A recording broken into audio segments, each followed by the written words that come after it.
Hailing frequencies open, and welcome to Star Trek Discoverage, the live podcast that boldly goes into excruciating detail about this week's episode of Star Trek Lower Decks.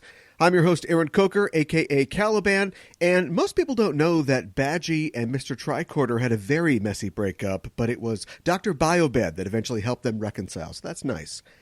Joining me on the show, as usual, is my co-host. She's the co-host of the Generations Geek podcast, a more or less family-friendly celebration of geekdom. It's Ella Pearson. Ella, welcome back to Discoverage. Thank you. Ella, the sixth week of 23 weeks of Trek. We did it. The 23 weeks continue. They roll on. Inexorable. Let's talk about a quick news item or two before we go on with the show. As we talked about last week, Star Trek Day was on September 8th. Did you get a chance to check out any of the panels or anything connected to Star Trek Day? I didn't. I'm always so nervous that, live panels, there's going to be a glitch. And I'm going to have to watch it. Really?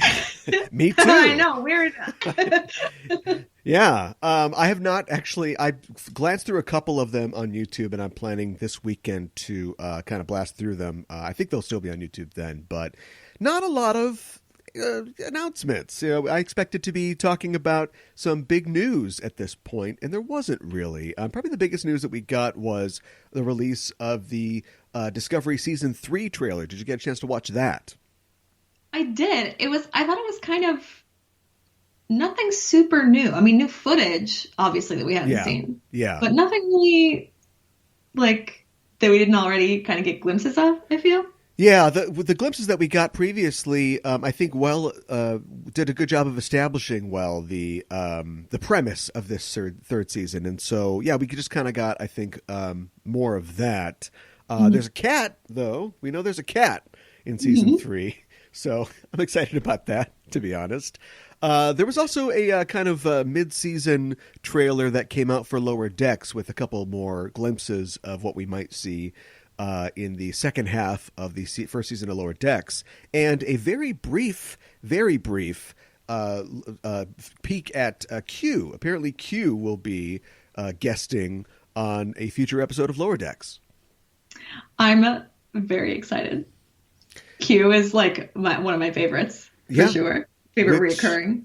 Yeah, which I think makes sense just in terms of, the existence of Q, but also the work of John Delancey, of course, as a storied vocal and voiceover artist. And so, I'm kind of looking forward to that. I'm not sure. They said that it would be a smaller role. It wouldn't be all about Q, but he would be, doing Q things and kind of messing around on the Cerritos. And way easier to do crazy stuff with them in as a cartoon. I'm super excited to see. Yeah, we'll have to see how that works out. There was also an announcement, which I'd like to share now, and I'm going to try to remain calm about it. But they announced a new official Star Trek podcast called The Pod Directive, hosted by Tawny Newsome and Paul F. Tompkins.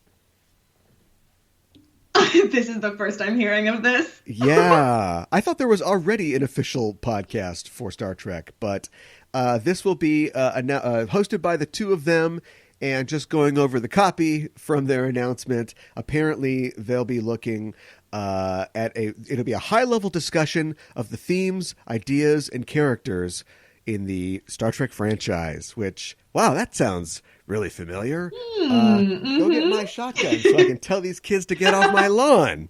But I'm sure that it'll be great. Of course, the two of them are storied podcasters themselves.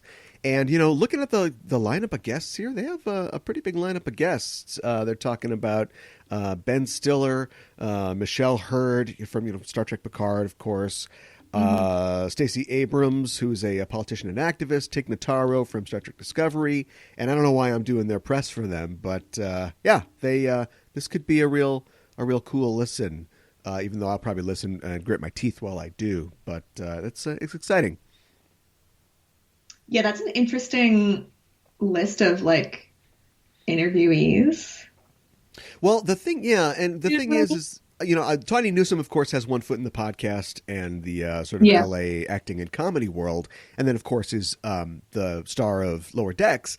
Paul F. Tompkins is just like, I just think they needed a ringer. It's like, this guy's done a million podcasts. I'm sure he knows Ben Stiller or somebody. And so, I mean, it's a good choice, but come on, man. It's taking our jobs away from us here. They're pushing us out. I kind of expected when you started saying the guests, I expected like, oh, they're going to have like, they're going to have Sonequa one week and then the next week they'll have, I'm sure Michelle, obviously. But then I'm like surprised that, What? Anyways, that's okay. It means that we were on their radar enough that they were like, we gotta. Yeah. They're trying to get out ahead of us. Yeah, ahead. Yeah. Anyway, can't wait till Scott Aukerman shows up on there because everybody who's a nerd, which is everybody in comedy right now, grew up watching Star Trek. Do you know what I mean? So. Oh yeah. I'm sure their guest list is potentially endless. Definitely. So anyways, I'm excited to listen. So this will be the last episode of this show because and now we will concede defeat. No, never. I'm making it through all 23 weeks. I don't care. Well, speaking of weeks and numbers, we've just seen the 6th episode of the new animated Star Trek series, Lower Decks. It's an episode called Terminal Provocations, and we're here to talk all about it. But first, as always, a warning. We're setting a course for the spoiler zone, listeners. So be warned. We're glad you've decided to join us. But if you haven't seen the episode, spoilers are incoming. The official synopsis for this episode is: the lovable but awkward Ensign Fletcher makes work difficult for Mariner and Boimler. Rutherford introduces Tendi to a holodeck training program that he created. The episode was written by John Cochran. It was directed by Bob Suarez. The star date for the episode is 57663.9. And there is an interesting aspect to this episode, one that I could find. This is the first episode of the series to feature a log entry without any interruption. And that, I'd never thought about it before, but that's very on character for Star Trek Lower Decks. But we've also talked about how the show has been slowly kind of evolving more into a standard show, a standard Trek show like TNG. And I think this episode fits that to a T. A lot of crazy things happen in this episode. But when you think about it, it's basically their first holodeck screw-up episode, right? Like there's there's a boring kind of negotiating plot going on. It's similar to Big Goodbye in that way, where they've got this officious race they're dealing with. Then something is screwing up in the holodeck, and then there's this like really crazy sea story about Fletcher and this virus Jamie Lee Curtis movie type creature that he creates that's wants to take over the ship. So yeah, it felt very traditional and TNG structure to me. Yeah, a lot going on also. Yeah, there's a lot happening in this episode. Everyone's busy in this episode. A couple cool guest stars on this episode. Tim Robinson is the voice of Fletcher and, of course, the corrupted Isolinior Corps. And if you don't know him by name, you probably know his show, I Think You Should Leave, which is a comedy show that was on Netflix, I believe, and got a lot of rave reviews. He's a good fit, I think, for this series because it's a very crazy show. Jack McBrayer appears as Badgie, and Jack McBrayer, of course, is a comedian, improv, and TV star, probably best known as Kenneth on 30 Rock. And, of course, series and franchise alum J.G. Hertzler appears as the voice of the Drukmani captain in this episode. He's kind of a legend. Yeah, he absolutely is. And the Drukmani are, I don't think that they're a race that we've seen in the franchise before, but they felt real Klingon-y to me. Like if the Klingons suddenly got into like Antiques Roadshow and junk, like these would be the Klingons that are like, no, we're taking this junk. We want the garbage. Yeah. Well, what did you think about Terminal Provocations? I enjoyed myself for the most part. I do think that I would not have placed all three of these plots in the same episode. Mm-hmm. Like it seemed like it just cutting from like the crazy holodeck whatever went insane then to also like we uploaded Fletcher's brain to part of the computer and that's going crazy, and then also they're fighting somebody like upstairs. I was like, a bit much. Fun individually. Yeah, but it's just You just made me think that's also. I mean, it's a totally different kind of character, but Fletcher is a a Barclay-esque character Yeah. in a lot of ways because, yeah, he's, people like him, but it's like, man, he just can't seem to kind of get things together. Only he can because he can smooth things over really well. So I don't know. But anyway, like Barclay, he has a weird interfacing moment with a piece of technology and then things go super wrong. So yeah, you can definitely see the TNG influences here. For me, it was another one. It wasn't as strong as last week, but I don't think it necessarily fell off a cliff in terms of how the show has really developed, I think, comedically. The first 5 minutes or so, I was like, all right, I think they fell off again because I don't know. The whole bit at the beginning, and it's tough to do teasers, especially for comedies, but where they're all making the ship sounds is like, okay. But then they got, 5-6 minutes in, and they got to Badgie, and they got me. I was like right back in again, because that's just such. I mean, it's clear like what the inspiration is. Oh yeah. We all get it, but this is a plot that they could have done in like a late season 6 or 7 TNG episode. Like we would all be familiar with Clippy, and if they did comedy back then. So as far as like trying to fit into that sort of 90s aesthetic of TNG, I thought that was great, and then. I love, on comedy shows like this, I love the thing that's so cool that we don't get to see, but everybody's super excited about. And having the choo-choo dance or whatever. Yeah. That was just that was a good bit. And then the fact that they go to, oh no, we got to talk to Delta Shift. And Delta Shift's like, funny. Yeah, they're like this, oh, they're cool. It's like the Sharks and the Jets. But then they find out that Delta Shift was like, oh, we were there. I was crying. I saw it. Yeah, we were all there. When they added the third chew. That was good stuff. That was good stuff to kind of plant, around the edges of what they're trying to do. I think that's when the show works really the best for me, I think. Yeah, I really loved honestly, that was probably my favorite part is the Delta Shift bit because I feel like we never see the next shift. Even on the bridge, it's like somebody's on the bridge at night / on the other 12 hours or whatever. And I think it's I think Mariner says something about like, I don't like being awake when you're awake. It's weird. All that was really great. I want to know. I liked it when Fletcher was doing a keg stand with the replicator. Why is all their food like food court stuff? Because they have the bit about how lower ranks don't get fancy food. Yeah, I guess. But in an animated setting, it would be so... This is where you would want to explore weird alien foods that are moving around, or... Yes. Or more of the melon cubes or whatever that they used to use on the old TOS show. Oh my God, there's that episode of Parks and Rec where they go to that weird bar and he's like, here's your shot of vodka. It comes in a flash of light. Yeah, right. It was so weird. Yeah. I mean, I like that they're eating taco salad and stuff, but it's like they got to do bits with the food. But yeah, that was all cool. And the references were light this week. But I'm still there when Rutherford's talking about like the holodeck. I think he named literally every historical character that they've ever run into in the franchise on the holodeck, and a couple assumed ones like Cyrano or Robin Hood. Mm-hmm. But that's what the holodeck's for: meeting cool people. Yes, I'm definitely struggling with them. It's like with those references, I was like, do we have to do it every episode where we're like, remember this?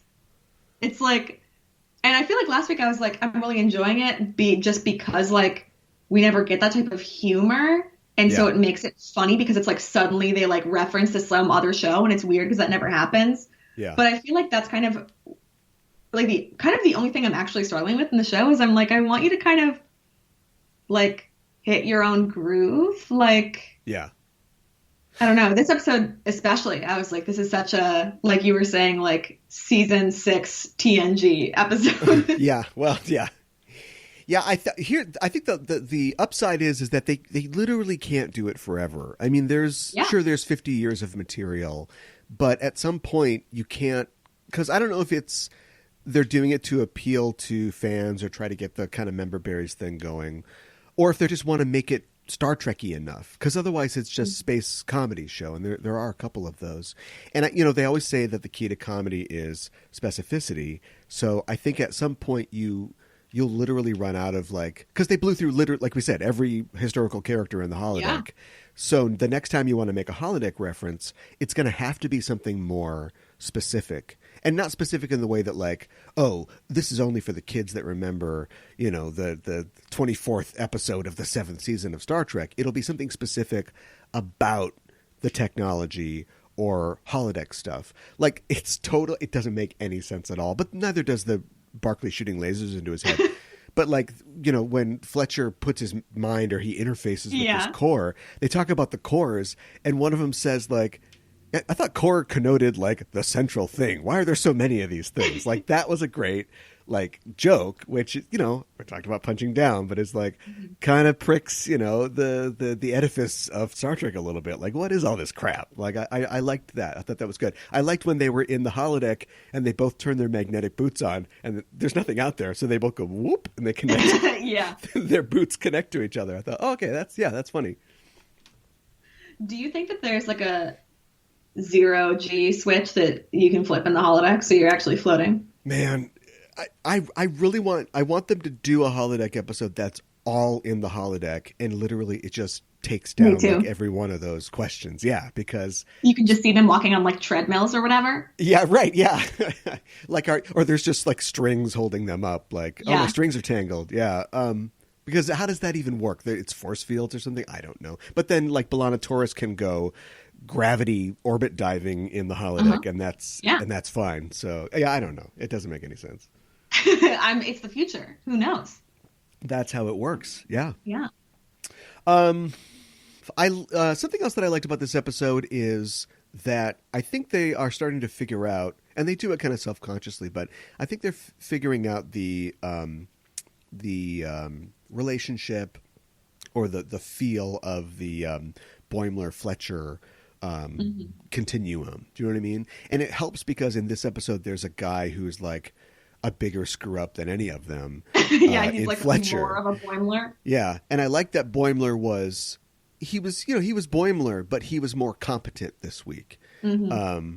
And so it was like Fletcher was just like the guy who's just like shoving things in his pants, and Boimler's like, well, that's not how I would do it. But at the same time, he's also like, we got to fix this problem. And so he and Mariner have to team up and like get rid of whatever's going on with this monstrosity that they've created.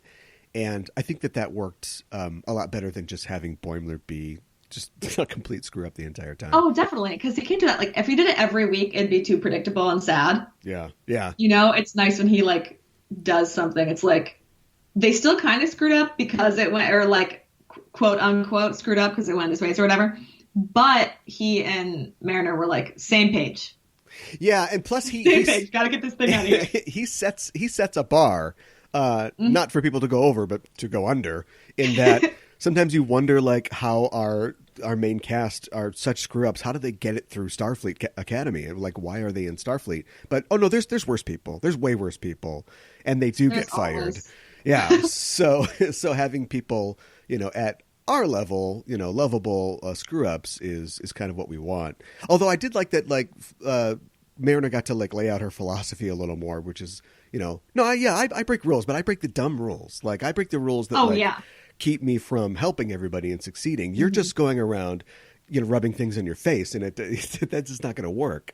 Yeah, trying to cover up his own mistakes. Yeah. Oh no, I got phased, and now I'm saying this right now. Yeah. Yeah. And she's like trying to stop the fight, like between him and she's like, don't undo your flaps. Everybody flaps up. Yeah. That was good. Oh man, what else? We didn't talk about Badgie at all. We have to dive into Badgie. I think it just gets so weird, and it gets really dark too. I think it's good that they held off on Badgie seeing Rutherford as his father. Like they brought that in at the end, and I think that was the time to bring it in, because now I'm going to have a knife fight with you, my father. And he didn't even acknowledge it. Yeah. That was pretty good.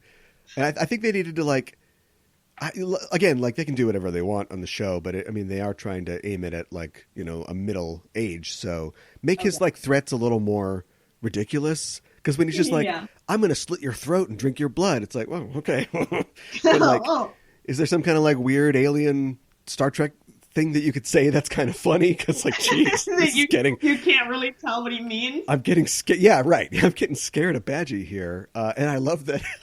He like breaks his neck at the end, but he just sort of twists his head sideways. No, so he's like dead. Yeah, that was pretty good. Badgie just like, you're gonna need a third appendix when I'm done with you, and he's like, right. What? Yeah, stuff like that. Yeah, like it just doesn't make any sense. Like Badgie clearly doesn't understand like the human anatomy. That was pretty great. It was. Badgie was good. I don't know. This one, it just went down pretty easy, I think. I don't know if there was a lot of references to Q in this episode. I don't know if they're trying to set us up for Q later, but yeah, it's also we've kind of let the auxiliary characters kind of slide to the background now, so you have to kind of glean things from their behavior. Like, was I supposed to get that the Doctor and Shax maybe have something going on when they finally succeed at the end and he sort of embraces her, or is that just exuberance on his part? I know he's been very good this month. That's a good point. I don't know. I feel like they just you can only do so much in like 25 minutes. You know what I mean? It's true. Yeah, it's really true. There's so much to pack in, especially once I didn't realize how much the bridge crew would be on. So between like lower decks and then all the like higher ranking officers, it's like, that's a pretty big, you have a lot to cover, a lot of bases to cover in just 25 minutes. Yeah. And they've done it pretty well so far, but I think absolutely they have. It's definitely okay for those extra characters to kind of take a back seat if we get an episode like this. Yeah, definitely. Do you think that this is like the end of major hostilities between Boimler and Mariner? No, I think that part of their bit is that like she's kind of grumpy, like, and that they're gonna have that trope for a lot longer. Like, even though like they're gonna keep having the like, oh, we had a nice time hanging out at the concert, but then she's still going to be kind of like, she's the grumpy one. And he's just kind of, you know, he's like the goody two-shoes Edson. Yeah, right. I think that we'll have more and more moments of them being like a little bit friendlier. I don't know. What do you think? I think that it's possible. I mean, this episode was definitely written around the idea that they would have to cooperate to make this work, and she wouldn't be, you know, cleaning up after him, or he's undermining her or whatever. And it could, yeah, you're right. It could just be this episode, but I feel like this is like a signpost in a journey, because if you've only got 10 of these and they're only half an hour, like you said, and we know there'll be a second one, if you do want to make sure that these characters have an arc of sorts, like it's like if you watch like Rick and Morty, which I think is a good example to pull from, they'll do, it'll just be, you know, balls to the wall crazy for 9 episodes, and then in the 10th episode suddenly there'll be some growth, or there'll be something that sort of sets them up for the next elevation of the premise. And I think that because, you know, this does come from Trek and they're used to writing for long seasons, and especially now they're trying to get into more serial storytelling, I don't know, I think that this might represent a new sort of high water mark for their relationship, but I don't know. Could be wrong. I mean, they're a good team, right? I mean, even just on paper, they're a good team. Yeah, and this week we got to see them do it without like arguing with each other because somebody else was screwing up worse. Right. Right? Yeah. So like, yeah. Yeah. They're dragging a bed sheet full of parts down they're just going, what you got? What you got? Okay. Crazy. Anything else that you wanted to say about the episode?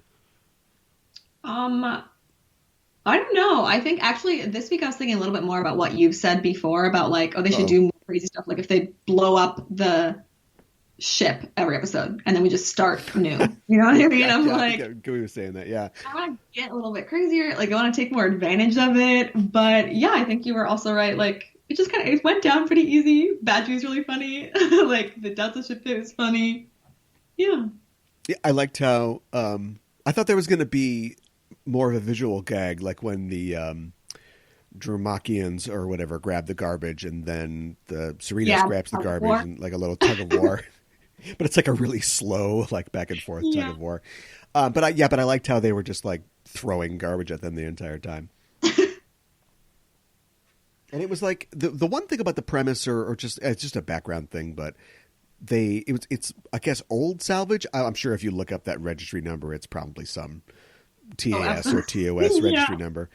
But they're like, there could be, unique technology in there. It's like, guys, you can look up how to make a spinning wheel. Do you know what I mean? You've already been through that Yeah. that period of that era of technical development. So I'm not sure what was in there, but hopefully it was good.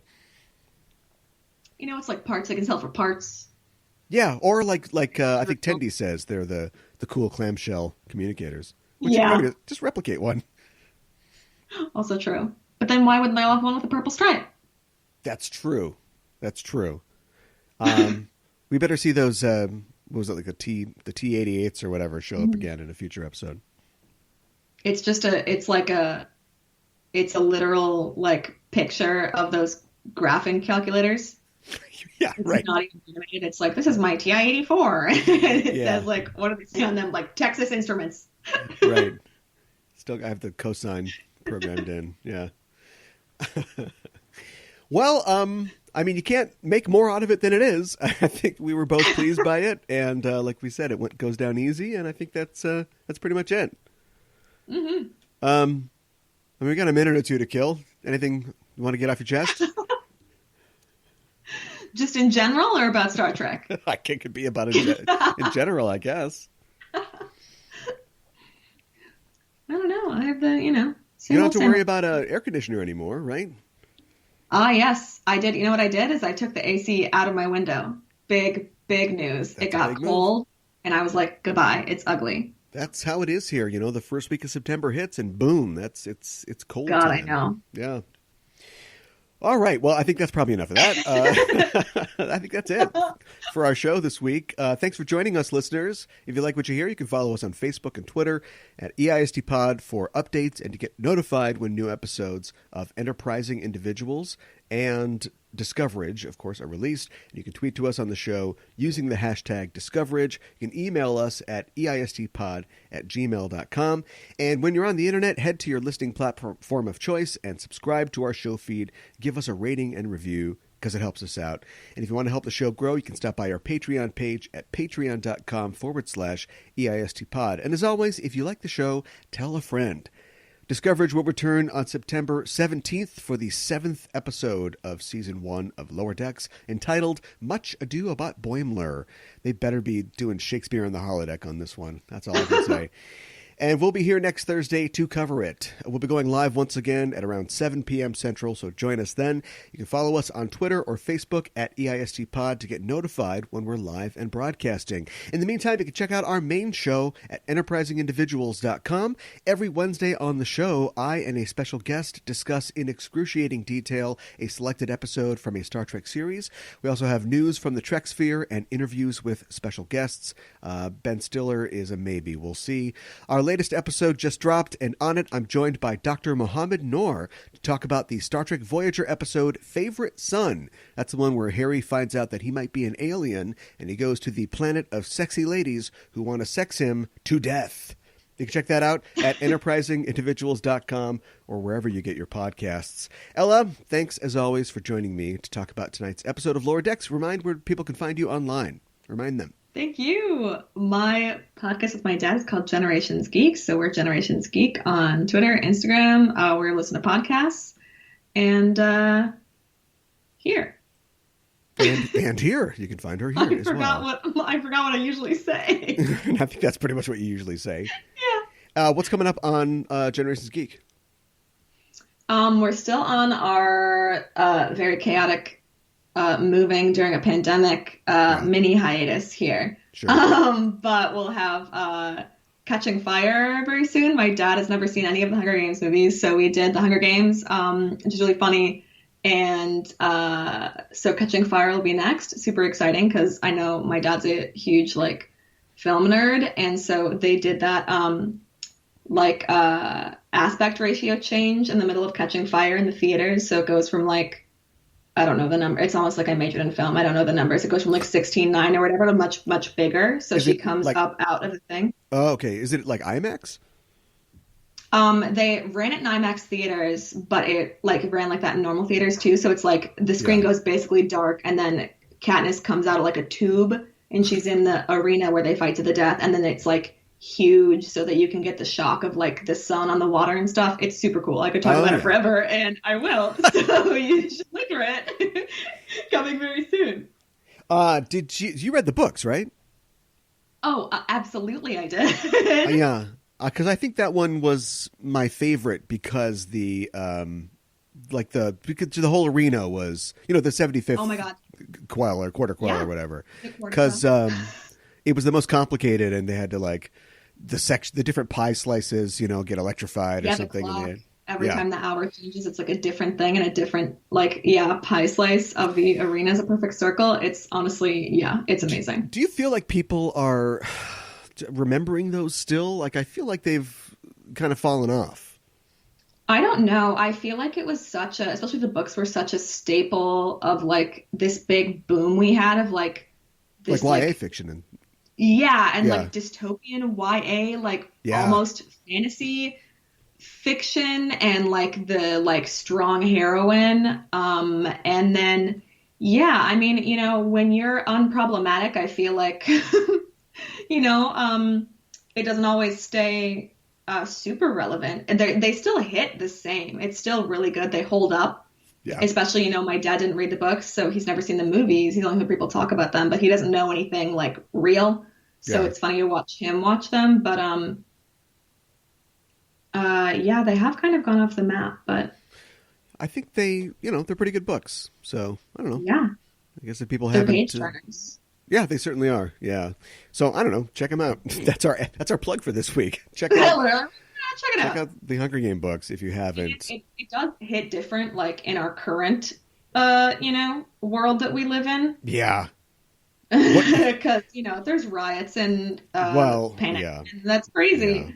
I- So yeah, it's very odd. I heard. I don't know if they're still doing it, and I hope they don't. But they were supposed to be developing like a prequel series that's gonna. The prequel came out. I didn't read it out of pure fear that it would be bad. So there's a book. Okay, all right. There's a book out. I don't know what it's called because I was so terrified that it would just be bad and I wouldn't like it that I didn't even Google like a summary. And it's supposed to focus on President Snow, and it's supposed to like humanize him. And it's like, oh, this rich white guy's got it rough. It's like we don't need that right now. Yeah, I mean, I literally don't know anything. I don't know if it humanizes him. I'd be interested because his rise to power was so crazy. But no, I pure fear that it would just be bad. Yeah, I think bad people are bad. The books, yeah. Then when you read the trilogy, it's like, no, I got to think about all this other stuff that's in my head. Yeah, we don't need that. I want a prequel for the cat. What's the cat's origin? Oh my God, what is his name? Oh my God, that cat is so mean. All right. Well, anyway. Well, that is it. Star Trek podcast. Yeah, that's our Star Trek podcast. That's it for us. We're going to stop our Hunger Games and our Star Trek podcast. Thanks for listening, everybody. And we are signing off. This is Aaron for Ella saying, live long and prosper.